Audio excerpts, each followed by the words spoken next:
പണ്ട് കുഞ്ഞായിരിക്കുമ്പോൾ പാടത്ത് ഫുട്ബോൾ കളിക്കാൻ പോകും.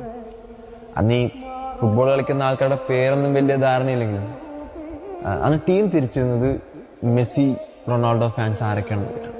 അന്ന് അവരെ മാത്രം അറിയൂ. എന്താണ് മുടിയാടാ.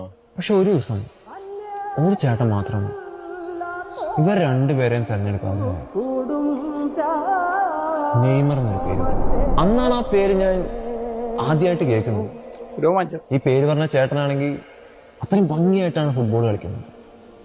നമ്മൾ കളിക്കുന്ന രീതി പോലെയാണ് നമ്മൾ നമ്മുടെ ഐഡലിനെ തിരഞ്ഞെടുക്കുക എന്ന് ഞാൻ എപ്പോഴും വിശ്വസിച്ചിട്ടുണ്ട്. അതുകൊണ്ട് ഇയാളുടെ കളി രീതി കണ്ടപ്പോൾ ഈ പറഞ്ഞ നെയ്മറിനെ അറിയാൻ എനിക്ക് കുറച്ചുകൂടെ കൗതുകം കൂടി. അങ്ങനെ തെരഞ്ഞു പിടിച്ച് കണ്ടപ്പോൾ ഞാൻ പ്രതീക്ഷിച്ചതിലും ഒരു കുഞ്ഞൻ ശരീരം, ഒരു ചെറിയ പയ്യൻ. പക്ഷെ അന്ന് ഞാൻ വായിച്ച ആ പത്രത്തിൽ അവനെക്കുറിച്ച് വാതോരാതെ എഴുതിയിട്ടുണ്ട്.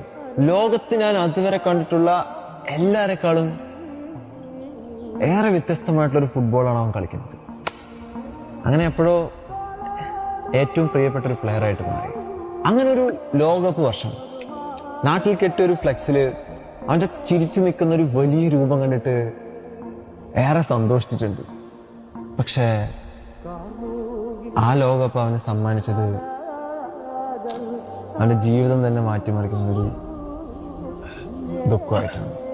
ആ ഒരു ഫൗളിൽ വേദന കൊണ്ട് പൊളിയുന്ന നെയ്മറിനെ കണ്ടപ്പോൾ എൻ്റെ ഏറ്റവും പ്രിയപ്പെട്ട ഒരാൾ സഹിക്കാൻ വയ്യാതെ കഷ്ടപ്പെടുന്നു എന്ന് തന്നെയാണ് തോന്നിയിട്ടുള്ളത്.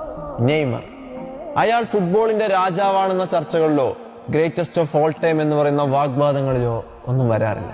കാരണം രണ്ട് വിഭാഗത്തിലുള്ള ഫുട്ബോൾ ആരാധകർക്കും അയാൾ ഏറെ പ്രിയപ്പെട്ടതായിരുന്നു. അതുകൊണ്ട് ഒരു രാജകുമാരനായി അയാൾ എല്ലാവർക്കും ഇഷ്ടമായിരുന്നു. ലോകകപ്പിൽ അയാൾ കളിക്കുന്നു എന്ന വാർത്ത ലോകത്തെ മുഴുവൻ സന്തോഷിപ്പിച്ചിട്ടുണ്ട്. പക്ഷേ ഇന്ന് തോറ്റ് പുറത്തായപ്പോ അയാൾ അർഹിച്ചത് നേടിയോ അറിയില്ല. പക്ഷെ ഒരു കാര്യം അറിയാം, നമ്മുടെയൊക്കെ ജീവിതത്തിൽ ഫുട്ബോളിനെ ഇത്രയും ഭ്രാന്തമായി സ്നേഹിക്കാൻ പഠിപ്പിച്ച ഒരാൾ ഇനി ആ വേദിയിലില്ല. We really miss you, Neymar.